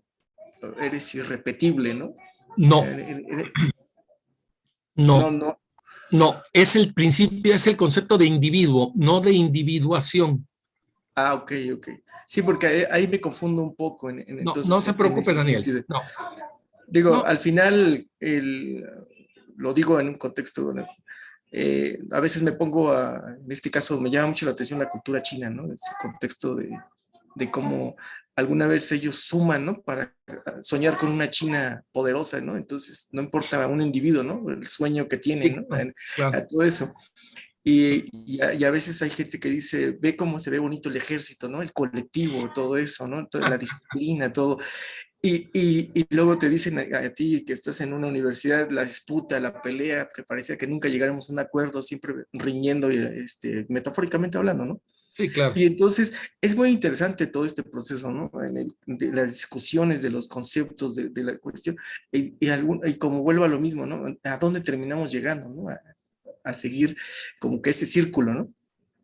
Es que fíjate, mi querido Daniel, y me da mucho gusto esta conversación con un universitario, como con todos, ¿verdad? Y todos y todas. La bronca en la que estamos metidos es que defendemos a la persona como si la persona no existiera. Y defendemos los derechos del individuo como si la individuación no existiera. No sé si me estoy explicando. Es decir, hay una cantidad de colectivos, tú sacas el tema, ¿verdad? Hay una cantidad de colectivos que en nombre del colectivo defiende a la persona. Y yo digo, ¿y estos quiénes son? Y luego hay una serie de colectivos que como colectivos defienden los derechos de las individuos. Y yo me vuelvo a hacer la misma pregunta, ¿y estos quiénes son? O sea, eso es lo único que quiero saber. Lo único que quiero saber es quiénes son, ¿verdad? Porque sabiendo quiénes son, entonces me cuesta menos trabajo a mí entender cómo arman su mundo de representaciones, cómo construyen lo que consideran lo real, desde dónde están hablando cuando hablan, ¿ya? Y eso es lo que hace muchas veces, diría yo, un teórico que a mí me gusta mucho, que es Romano Guardini, porque a Romano Guardini yo le aprendí que hay que dejar de estar pensando en términos de contradicciones para poder pensar en términos de contrastes. O sea, no existe la noche y el día, existe el día. Y el día tiene matices de intensidades de luz. Cuando empezamos esta sesión, el día de hoy, el matiz de luz que está a mi espalda era muy diferente al matiz de luz que hay ahorita, sin embargo es el mismo día. Entonces, pensemos las dos corrientes más en términos de contrastes que de contradicciones. Y entonces salvaguardemos los derechos individuales y salvaguardemos a la persona humana. Entonces, podríamos dar un pasillo más ahí, en lugar de estar peleando formas de yo tengo la razón como personalista o yo tengo la razón como principialista, o mi razón es la que prima sobre la tuya o la tuya no va a primar nunca sobre la mía, qué sé yo, ¿no? Qué sé yo. Que esto es muy típico, mi estimado Daniel, muy típico en nuestras queridas universidades, ¿no? Estas universidades en las que no nos cuesta nada aprender, también nos genera unos niveles de ignorancia terribles, ¿verdad? Porque como tú dices, bueno, no lo decías tú, decía otra compañera, ¿verdad? En el mismo librero tenemos la Biblia y la teoría de la evolución. Sí, ¿verdad? sí, lo dije yo. Sí, Ah, sí, sí, sí. En el mismo librero tenemos la Biblia y la teoría de la evolución, nada más que a los dos los leemos de la misma forma y se nos olvida que una es una teoría y el otro es un mito, y que no puedes leer la teoría como mito ni puedes leer el mito como teoría. Entonces, bueno, si vas a leer los textos sagrados, pues no te vas a poner a hacer interpretaciones, a no ser que seas exégeta, ¿verdad? Los exégetas son los intérpretes de los textos sagrados. Son gentes que se han pasado 50 años contextualizando textos sagrados. Esos son los exégetas. Aquí en Monterrey hay uno, que es extraordinario y se llama Carlos Junco. Carlos Junco, que es un exégeta extraordinario. ¿Ya? Uno, ¿ya? Y luego están los otros amigos, amigas, que son los hermeneutas, que ellos se dedican a hacer interpretaciones de textos seculares, laicos, no sagrados.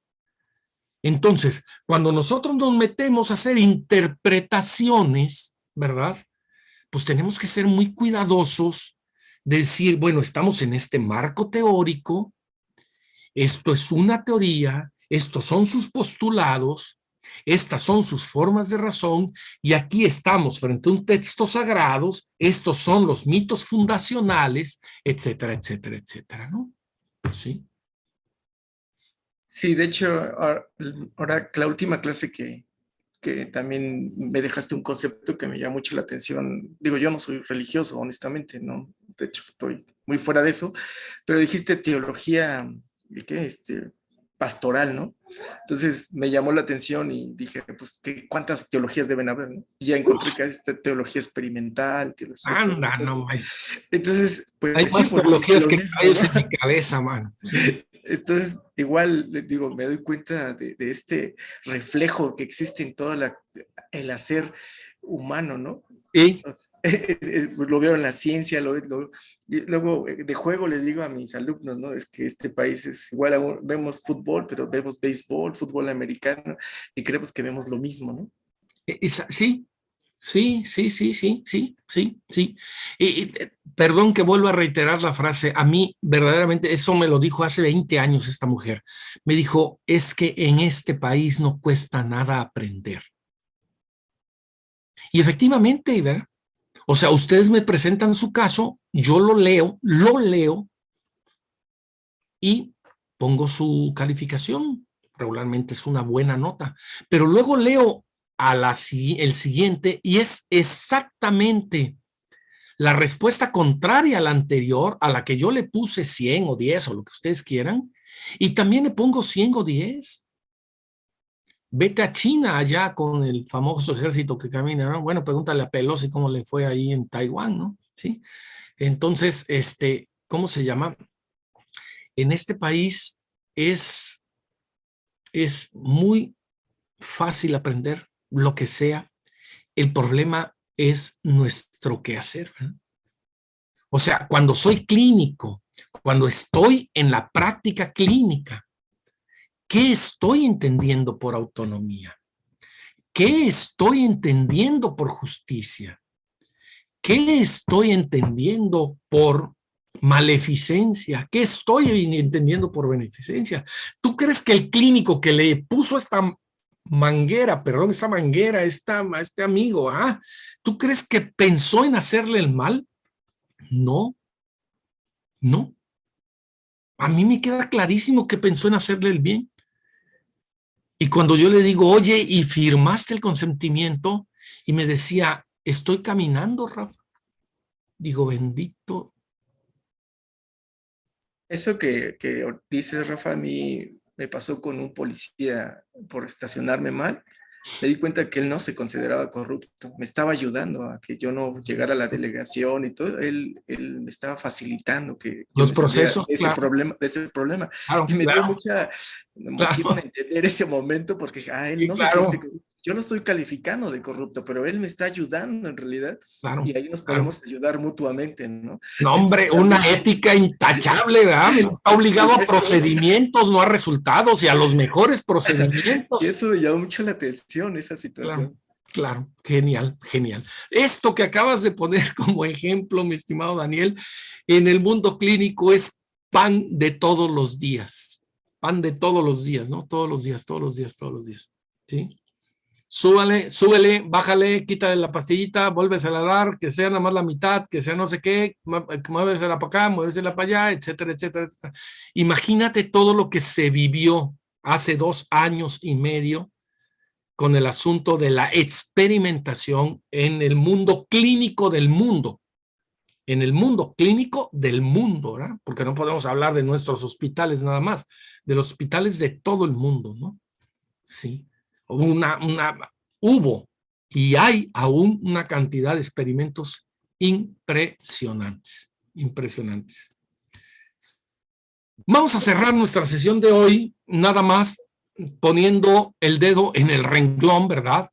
Porque el concepto que nos tiene reunidos el día de hoy precisamente es el concepto de autonomía, ¿no?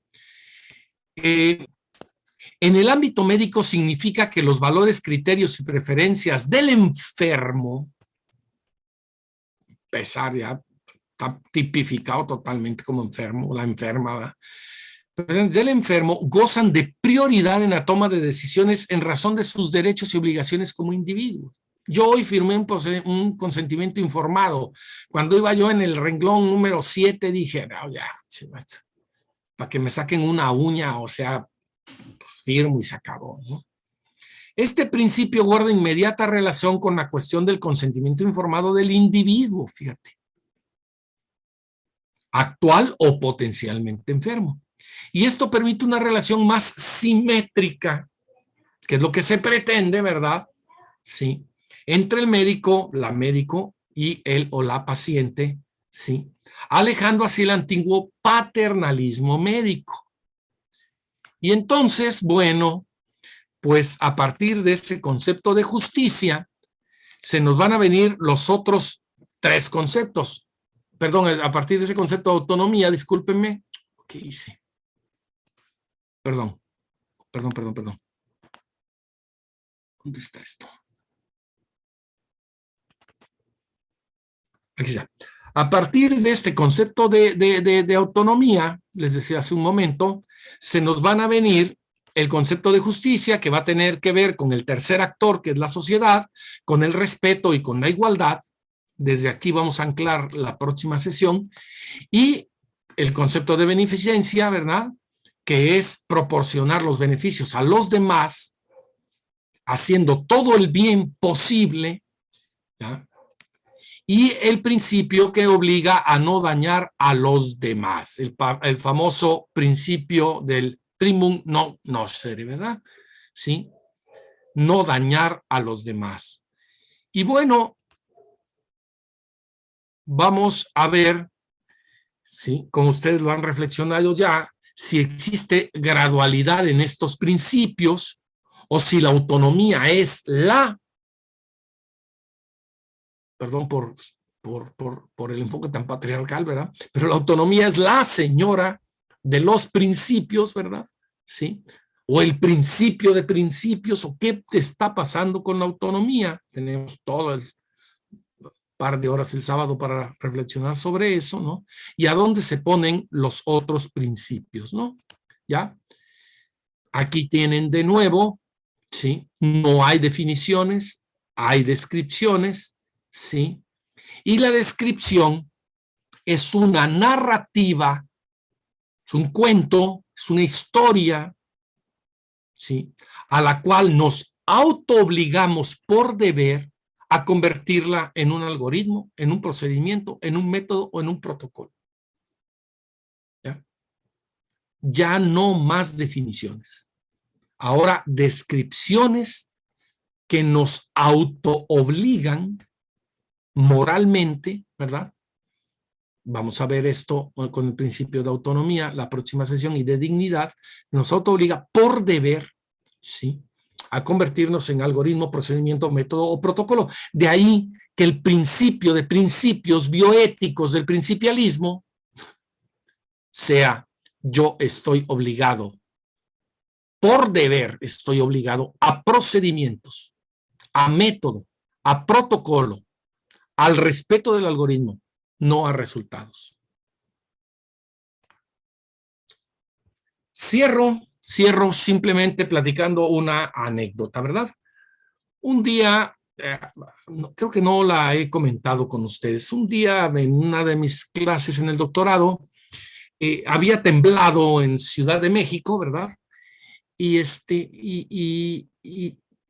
iba manejando aquí del sur de la ciudad hacia el hospital donde son las clases, y dije, oye, ¿qué pasará con un médico, con una médico, ¿verdad?, que están operando y empieza a temblar? Nunca me lo había yo preguntado. Y entonces, pues llegué al hospital, ¿verdad?, a mi clase, y yo pensé que esta iba a ser una respuesta así de 2 segundos, ¿verdad? Casi nos llevó la clase completa. Porque levantó la mano un chavo, ¿verdad? Me dice, mira, Rafa, yo precisamente vengo saliendo del quirófano. Digo, chavo para mí, ¿verdad?, pero un médico, pues. Dice, mira, Rafa, yo precisamente vengo saliendo del quirófano y nosotros sabemos en los quirófanos que estamos obligados a procedimientos, no resultados. Entonces, tu pregunta es muy fácil de contestar. Empaquetas, cierras y te vas. Y si no te da tiempo de cerrar, pues empaquetas. Ustedes saben que empaquetar es tomar gasas, ¿verdad? Gasas, y llenar todo aquello para que todo aquello quede empapado en sangre. Punto. Y entonces dije, ¿cómo está esto? Levanta la mano una clínica, ¿verdad? Y me dice, Rafa, pues empaquetas, cierras y te vas. Pero ¿cómo que empaquetas, cierras y te vas? Rafa, ese es el protocolo. ¿Cómo que ese es el protocolo, por favor? Rafa, eso establece el procedimiento. No, no es cierto. Sí, porque a mí ha tocado estar en el quirófano, pero de los que duermen, no de los que están dormidos, no de los que están despiertos, ¿no? Pero ¿cómo va a ser eso? Una discusión impresionante, cierro, que terminó con la palabra, Rafa, tú firmaste un consentimiento informado. Punto. Pues sí, pero yo firmé un consentimiento informado donde decía que tú ibas a hacer uso del mejor procedimiento. Sí, Rafa, yo hice uso del mejor procedimiento en las circunstancias en las que salvaguardé tu vida empaquetándote y yo la mía corriendo. Mis queridísimos amigos, amigas, la bioética no deja de ser apasionante siempre, porque siempre nos pone sobre la mesa pues estos temas de, como diría José Alfredo Jiménez en la canción de La Negra, pero no me digas cuándo, así me dijiste a mí, por eso vivo penando, ¿verdad? Entonces, pues no sabemos hasta dónde empuja, ¿eh? Y hasta dónde no las decisiones cotidianas. Nos vemos el sábado, ¿eh? No se me vayan a quedar dormidos y dormidas. Nos vemos el sábado. Nos vemos el sábado. Muchas gracias. 8 de la mañana. La dejo así en suspenso para que con un cafecito el sábado veamos si la autonomía nos puede resolver algo. Hasta el sábado. Un gusto. Muchas gracias, Rafa. Gracias, buenas noches. Chao.